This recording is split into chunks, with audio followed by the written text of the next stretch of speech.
Chào mừng các bạn đã trở lại trên kênh của Phương Nê. Hôm nay Phương muốn chia sẻ các bạn cách làm món dưa chua xào với lòng lợn hay còn gọi là lòng heo. Món ăn với nguyên liệu dân dã này nếu làm đúng thì ăn rất ngon cơm, thậm chí sẽ bị ghiền. Nhưng để xào món lòng heo với dưa chua sao cho lòng không còn hôi và tanh, lòng heo vẫn giữ được độ giòn ngon thì mời các bạn cùng vào bếp với Phương nhé.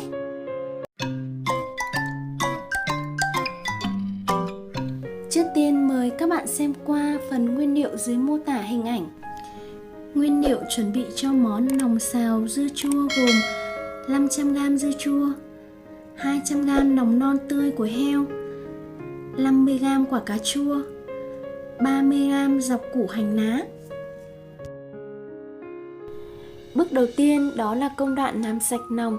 Thì các bạn mua ở chợ, các bạn nên lưu ý là chúng ta chọn những con lợn vừa mổ và chúng ta chọn cỗ lòng dày và nhìn ở nó trắng nhé. Thì lòng như vậy là lòng rất là ngon đấy các bạn. Khi mà xào thì nó sẽ có độ giòn. Đó, các bạn chọn cỗ lòng non nó dày dặn như thế này nhá. Và các bạn đem về ngâm lại với giấm, rồi chúng ta tuốt lại cho nó sạch hết ở bên trong. Hoặc các bạn có thể cẩn thận các bạn rạch ra, xong sau đó thì các bạn bóp bằng giấm hoặc muối cũng được. Hoặc là có thể lấy chiếc đũa nhé, các bạn nộn ra ở bên trong cho nó sạch, rồi các bạn rửa sạch lại nhiều lần với muối. Sau khi làm sạch bộ lòng, các bạn bắc một nồi nước, rồi sau đó các bạn cho thêm một chút muối gia vị vào để chúng ta luộc và trần qua lòng. Các bạn nên nhớ là chúng ta chỉ luộc trần qua thôi. Khi mà lòng đã co lại thì các bạn cần phải vớt ra để xào, thì chúng ta sẽ vẫn giữ được độ giòn của lòng nha. Sau khi vớt lòng ra thì các bạn thái thành từng khúc khoảng 2-3 phân nha. Tiếp theo các bạn cần chuẩn bị một củ hành khô và một nhánh tỏi đập dập và băm nhỏ. Sau đó thì các bạn phi thơm lên để chúng ta xào lòng lên trước. Đợi chảo nóng, các bạn cho một chút dầu ăn vào. Sau đó gạt hết số tỏi và hành khô đã băm trước đó vào chảo để phi thơm. Rồi các bạn bỏ hết phần lòng đã thái trước đó bỏ vào chảo để xào chung. Lúc này với 200g lòng thì các bạn cần nêm 1 thìa canh nước mắm. Tiếp theo các bạn cho 1/2 thìa cà phê bột ngọt. Và các bạn lưu ý một điều, các bạn cần xào nhanh tay và bật lửa to nhé. Chúng ta chỉ đảo qua cho thấm gia vị, sau đó thì tắt bếp và đổ lòng ra đĩa. Không lên xào kỹ quá, lòng sẽ bị dai nha các bạn. Phần dưa chua thì khi các bạn mua về ấy, trước khi xào các bạn nên vắt kiệt nước nhé. Chúng ta chỉ lấy cái của dưa thôi. Phần nước thì các bạn bỏ đi để tránh trường hợp chúng ta ăn chua nhiều quá sẽ không tốt cho dạ dày. Và bản thân dưa chua rất là giữ nước, nên khi các bạn vắt kiệt trong quá trình xào, dưa vẫn ra nước nhé. Mình vắt được kiệt nước thì khi xào dưa sẽ nhanh săn.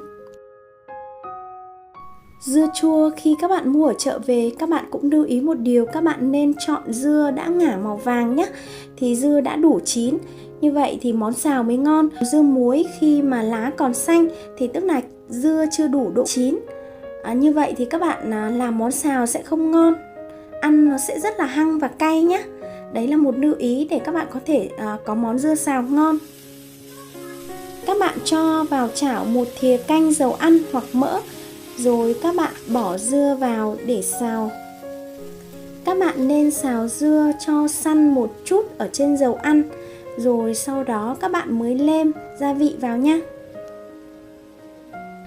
Với 500g dưa chua, vốn dĩ dưa muối cũng đã có độ mặn, nên các bạn chỉ sử dụng cho mình 2 thìa cà phê hạt lem.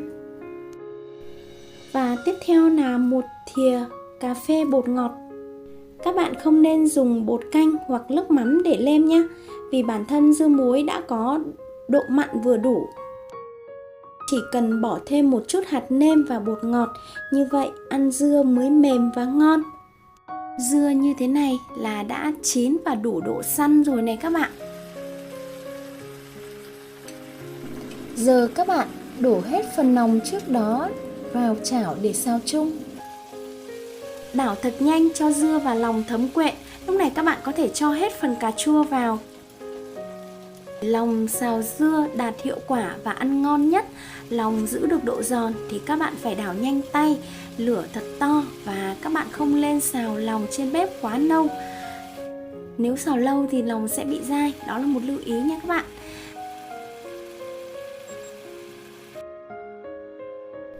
Cuối cùng các bạn cho hết phần hành lá vào, vừa là gia vị trang trí, vừa là gia vị tạo thơm. Tiếp theo, ở đây mình sẽ bỏ thêm 2 thìa cà phê tiêu. Với dưa xào nòng thì không thể thiếu gia vị tiêu nha các bạn. Sự kết hợp của những gia vị cần thiết sẽ tạo lên một món ăn ngon, thơm và hấp dẫn hơn. Tùy vào khẩu vị gia đình, ăn cay nhiều hay ít, các bạn có thể cho thêm ớt nếu muốn. Như vậy là Phương đã chia sẻ xong các bạn cách làm sao để xào dưa chua với nòng cho ngon nhất rồi nhé. Nếu như các bạn thấy video của Phương hữu ích, đừng quên cho Phương một like, một share để ủng hộ cho kênh, giúp cho Phương có thêm động lực ra nhiều những video hay hơn. Các bạn cũng đừng quên bấm vào đăng ký để nhận được thông báo khi Phương đăng tải những video mới trên kênh nhé. Xin chào và hẹn gặp lại các bạn ở những video sau.